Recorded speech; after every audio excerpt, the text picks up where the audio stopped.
刘邦被匈奴围困在白登山上，整整7天7夜，险象环生，史称白登之围。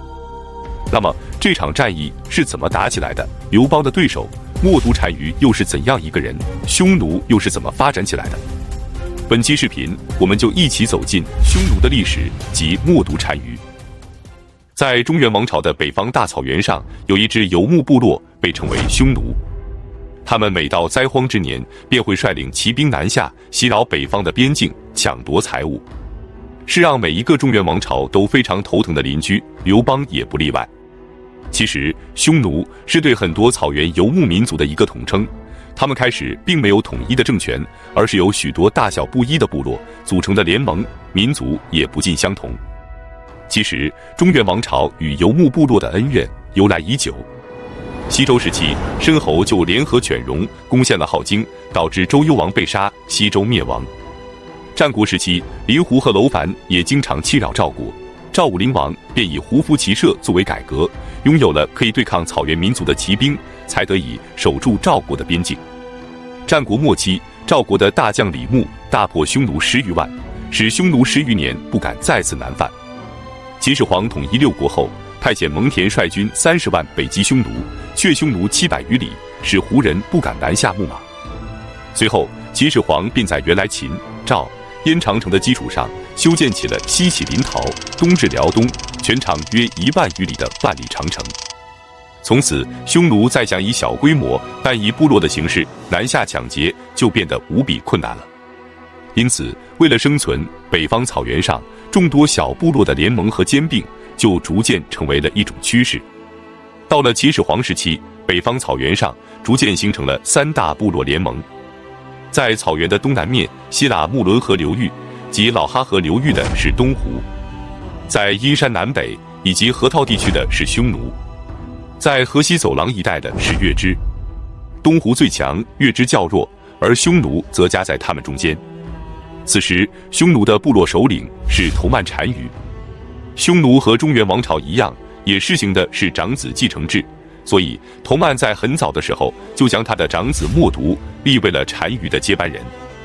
可到老年的时候，头曼开始宠幸他的小妾，也就是匈奴所称的胭脂，还想把这个胭脂的儿子立为继承人。为了能让小儿子顺利接班，他就得先处理了大儿子。于是他先是将长子冒顿送到月支去当质子，等冒顿到了月支，他就立即发兵攻打月支，目的就是借刀杀人，让月支杀掉他的长子。可没想到，月支还没来得及动手，冒顿就偷了一匹好马，逃回了匈奴老家。头曼见儿子如此勇猛，也就不忍心再次杀害了，便分给他1万名骑兵，让其统领。而此时，冒顿也知道了事情的缘由，就偷偷地开始了他的复仇计划。他要将这1万名骑兵训练成一支绝对服从于自己的队伍。为了达到这一目的，他策划了一个办法。他制造了一支响箭，并且规定，只要他的响箭射向哪里，所有人的箭都必须跟随，如有不从，立即斩杀。在经过长时间的训练后，效果很好。接下来，他便要开始考核了。有一天，他将响箭射向了他最心爱的一匹宝马。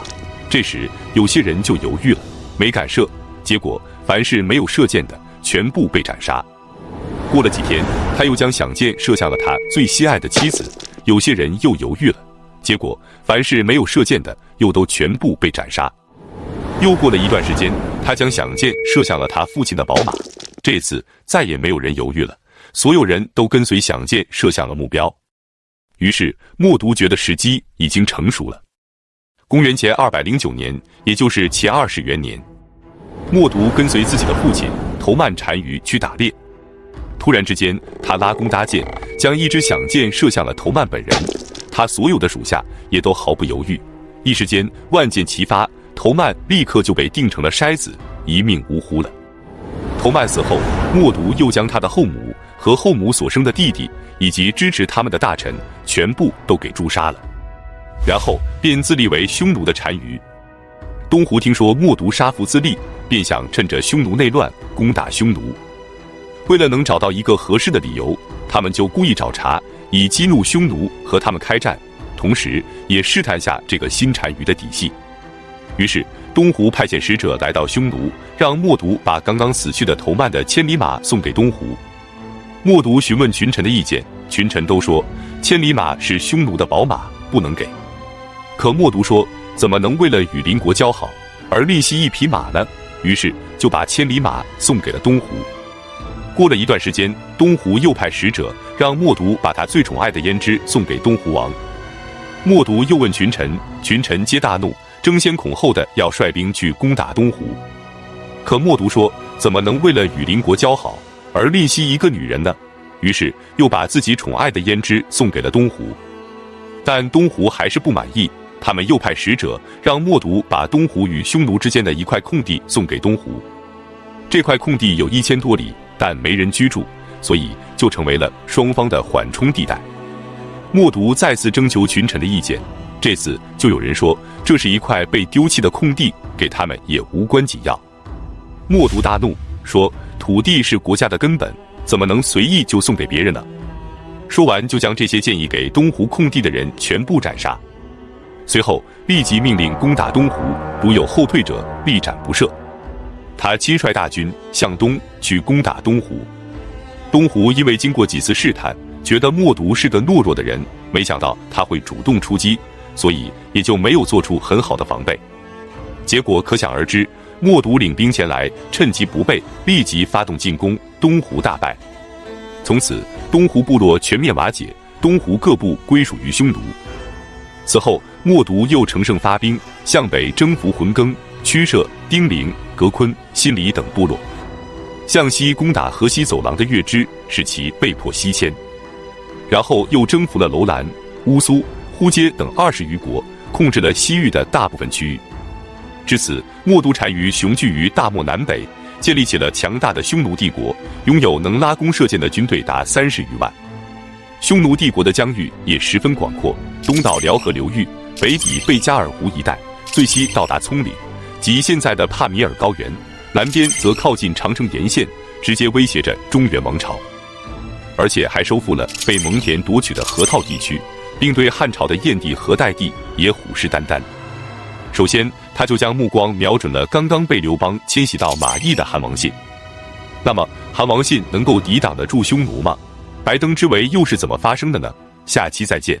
刘邦在白登山上被匈奴围困了7天7夜，史称白登之围。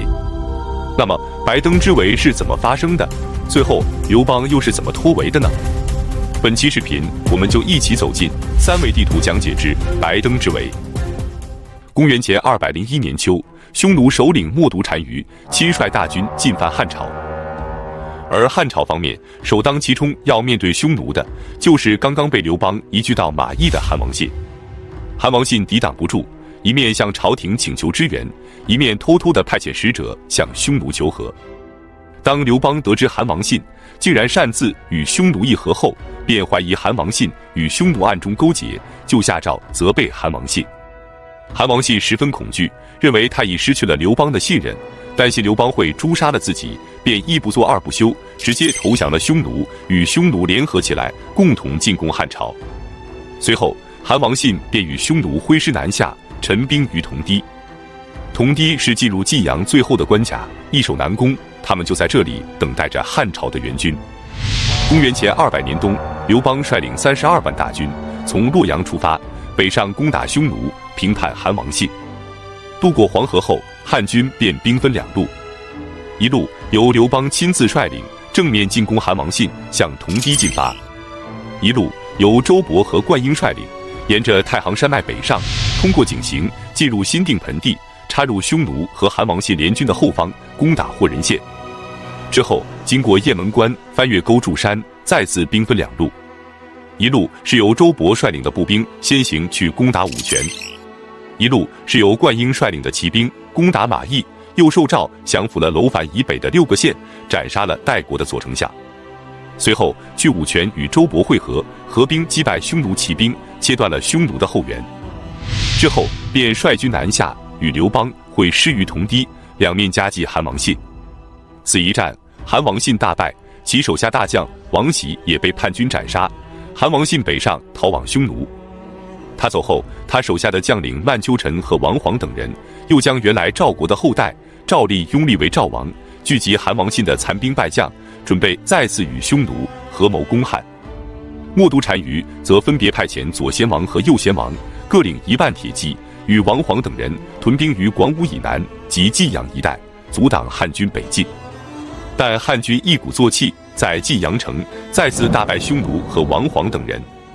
匈奴逃到了楼烦西北，被汉军的骑兵追上，再次击败。至此，汉军基本扫清了在太原郡范围内的匈奴和反叛势力。但自从开战以来，汉军节节胜利，致使刘邦产生了轻敌的思想。刘邦听说匈奴的主力屯兵于代谷，便派出了10余名特使前去打探匈奴的虚实。可他没想到，要论搞阴谋、耍手段，冒顿也是个老手。为了迷惑刘邦，他提前就将精锐士兵和肥壮牛马隐藏了起来，所以刘邦的特使每次前来，所能看到的都是瘦小的牛马和老弱的士兵。特使们回来后，全都告诉刘邦，匈奴是可以出击的。刘邦还派了娄敬出使，娄敬就是当初建议刘邦迁都关中的齐国戍卒。可他走后，一连数天都不见回来。刘邦心急如焚，想着就算他回来，估计也和前面的10几个特使是一样的答案，便决定不再等他，立即整军出发。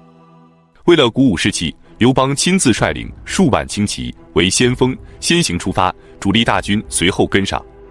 当刘邦率军走到勾注山的时候，遇到了从匈奴返回的娄敬。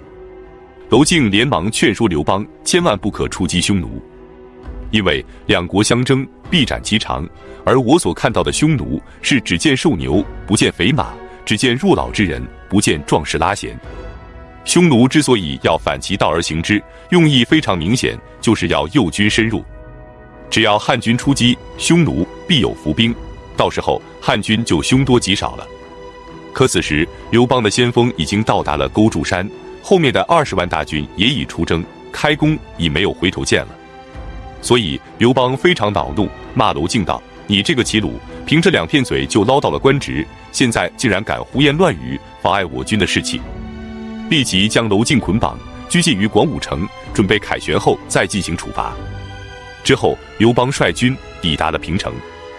刘邦之所以要着急地赶到平城，是因为此时匈奴的主力在代谷，那里四面环山，不利于骑兵行进，所以冒顿要想北逃，就必须要经过平城这个出口。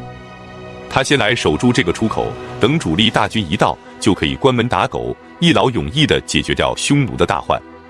可他没想到的是，冒顿也不是个善茬，他早已预料到了这一点，并已在此设下了埋伏。白登山是位于今天大同市东北的一座小山。当刘邦来到白登山的时候，匈奴骑兵突然发起进攻，刘邦赶紧组织突围。可经过多次激烈的战斗，依然无法成功突围出去。此时冒顿单于指挥着匈奴大军从4个方向围攻刘邦，准备将汉军一冲而散，全部歼灭。匈奴骑兵西面是清一色的白马，东面是清一色的青马，北面是清一色的黑马，南面是清一色的红马。他们从4个不同的方向同时向汉军发起冲锋。可刘邦据山而守，匈奴因为都是骑兵，不擅长在山地作战，再加上天降大雪，养弓受挫，经过多轮的冲锋后，双方损失都非常大，但都无法取胜，只能僵持在这里。就这样，刘邦的数万兵马被匈奴大军围困在了白登山上。汉军内无粮草，外无援兵，此时正值隆冬季节，风雪交加，汉军的士兵中被冻掉手指头的就10有2、3。一连被围困了7天7夜，汉军士兵7日而不得食，饿得连弓都拉不开了。在这生死存亡的关头，陈平给刘邦献了一计。他发现冒顿单于对新得的胭脂十分宠爱，朝夕不离，便把主意打到了胭脂的身上。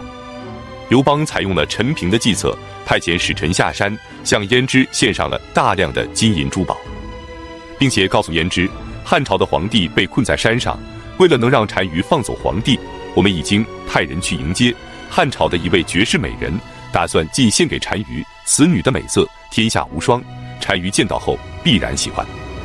但是之后单于就会日益冷落于你，不如等他还没到，你去劝说单于放走刘邦如何？于是胭脂便对默读说：“贤王何苦为难贤王？汉朝皇帝已经被围困了7天，但军中依然没有慌乱，想必一定是有神灵在相助。你又何必违背天命，赶尽杀绝呢？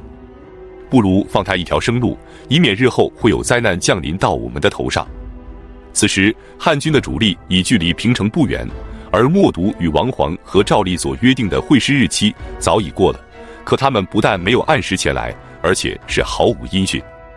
默读就怀疑他们很有可能已经暗通了刘邦。那么到时候前有汉军的几十万主力在进攻，后有王皇和赵立在偷袭，再继续战斗下去已毫无意义。于是他便采纳了胭脂的建议，打开了包围圈的一角。当天正值大雾天气，伸手不见五指，陈平命令弓箭手拉满弓，箭上弦，箭头各朝一边，夹道保护着刘邦。最后夏侯婴驾着车偷偷地从包围圈的一角溜走，回到了平城。当刘邦逃回平城时，汉军的主力也赶到了，默读单于便率领骑兵返回了草原。刘邦也下令撤军，班师回朝。